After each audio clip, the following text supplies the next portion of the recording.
To start us off, as you can see by my name here on the screen, we're going to be channeling our inner vocab Malone. We're going to start off with a video from Jubilee, where one of the guests seems to be embracing a Black Hebrew Israelite talking point. So let me go ahead and share my screen, and we're going to play the video here. All right. So the guy here, to his, I guess it will be his left, by right on my screen. He is sitting next to Mandisa, which is a pretty popular atheist. My understanding, the guy next to her, his name is Tyler, also claims to be an atheist. If you've watched the Jubilee video, you can see how there's some contradicting ideas there. But nonetheless, let's go ahead and play the video, and then we're gonna examine some of his statements to see if they actually hold up.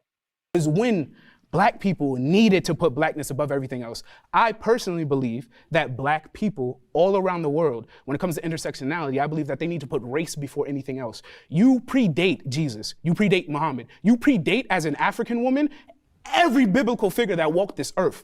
Right? So what's more of a divine command? You being Black or you being Christian? And here's where I get upset, right? Because we talk about how, I don't want to be a part of this Black culture movement, this, that, and the third, and all these different things, and I want to explore my own experience as a Black person, and da-da-da-da-da-da-da. And then you go to church, Black churches, and then there's white Jesus all over the wall, right? And then you talk to Black people and be like, what color is God? Oh, it doesn't matter.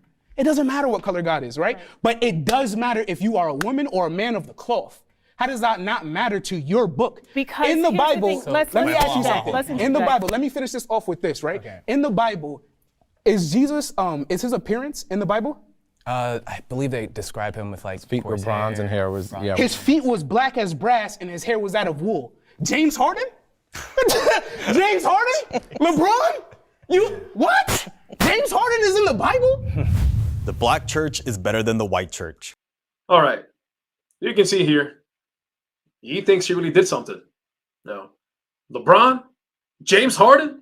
James Harden is in the Bible? When you look at these verses, right, this is part of the problem. They're looking at a particular translation, and they're trying to hold this as the end-all, be-all. And when you press a little farther, it just doesn't hold up. So let me go ahead and share a different screen. The Jubilee video, for those that haven't seen it, overall, honestly, it wasn't too bad. Definitely recommend checking it out. There were some good points, I think, as a whole. My plan is to have a friend of mine come on, probably either this weekend, and maybe discuss a little more in depth the whole video. But so this is the verses he's referencing. This is Revelation 1:14-15. And as I mentioned earlier, they use a particular version, right? King James. His head and his hairs were white like wool, as white as snow, and his eyes were as a flame of fire. Now, right away, I'm going to highlight this here on the screen so you can see this as well. His head and his hairs were white like wool, okay? If we're going to take that for what it says, that means his head is white too. So it kind of defeats his whole argument. But let's continue, right? This is where he kind of gets all fired up. And his feet like unto fine brass, as if they burned in a furnace, and his voice as the sound of many waters. There's another part of the problem.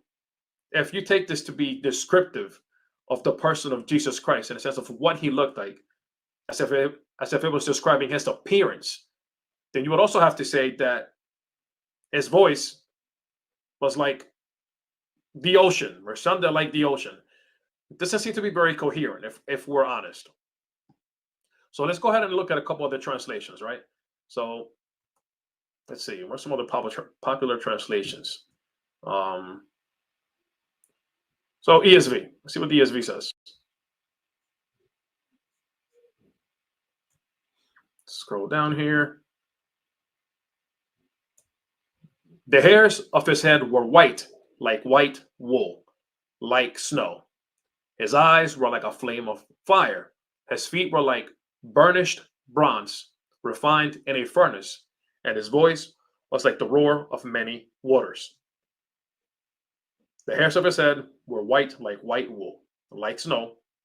His eyes were like a flame of fire. His feet were like burnished bronze.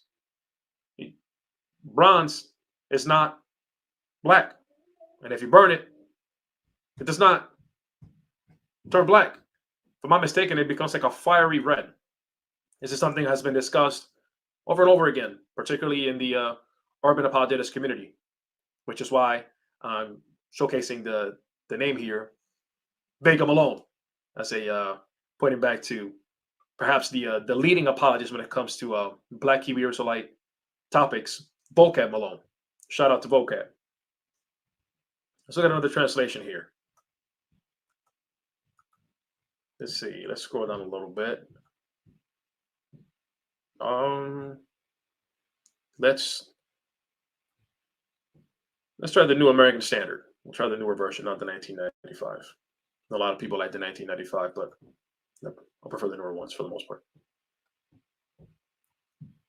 His head and his hair were white like wool, like snow. Again, his head and his hair were white. If you want to take that for what it says at face value, then his head was white too. Again, doesn't make that much sense. His feet were like burnished bronze when it has been heated to glow in a furnace. I don't know how you can, particularly in this translation, how can you say that this burning brass was black, yet it was glowing in the furnace? Doesn't make too much sense. I think I'm driving a point home, but let's try another translation here. Let's see. Let's try the NIV. So not everybody likes the NIV, but hey, it's actually not that bad of a translation. I think it gets a bad reputation unnecessarily. The hair on his head was white like wool, as white as snow, and his eyes were like blazing fire. It's another thing that gets glossed over, right? His eyes were like blazing fire. So his eyes were orange? Come on. Again, his feet were like bronze glowing in a furnace. Doesn't make much sense. All right. Now, let's take a look at how Eric Mason breaks this down in the Urban Apologetics book. This is the first one, Restoring Black Dignity with the Gospel. So let me go ahead and pull this up here. Give me a second. Now, if you're tuning in, hit the like button, share, subscribe, leave a comment. Tell me how you feel. You know, it is what it is. I'm open to, feedback and engaging in more conversations. And if you disagree, hey, that's cool. Let me know why. Make sure you substantiate why you disagree. Don't just leave random comments on there. Shout out to all those people leaving me all those hate comments and the one video I made by Jason Upton and the one song. Y'all the real MVPs. All right. Eric Mason here, talking about Jesus' color in Revelation 14. This is what the young guy in the video is emphasizing and driving home. This is why we're tying this to the Hebrew Israelite. This is a particular Hebrew Israelite talking point. Another key doctrine Hebrew Israelites uphold is that Jesus is in white. Agreed. If you watch the Jubilee episode, I think everybody that was in that discussion all agreed that Jesus is in white. He was in the Middle East. He's a Jew. Back in, modern era, first era BC, right? Or no, first era AD, sorry. Come on now. They cite the King James translation of Revelation 1, 14, 15 as proof. I already read this. We're just going to move on. In their view, feet like unto fine brass, as if they burned in a furnace, is describing a dark skin color, while his hairs were white like wool describes the hair of black people. While I agree with their claim that Jesus is not white, it is difficult to show that Revelation 1, 14, 15 proves that he is black. It's interesting that the Hebrew Israelites view the imagery in what is clearly an apocalyptic book, a genre characterized by figurative language as literal, yet interpreting non-apocalyptic literature where literal language is preferred, they adopt a more figurative interpretation. Summed up, they're misinterpreting the text. A closer examination of this passage makes it quite clear that the text isn't about skin color of any kind. The text is describing Jesus Christ's character and might, which Hebrew Israelites never focus on. I think it kind of speaks for itself. when you look a little deeper, this claim that Revelation 1:14-15 is talking about his particular skin color just doesn't hold water. Thanks for tuning in. Catch you next time.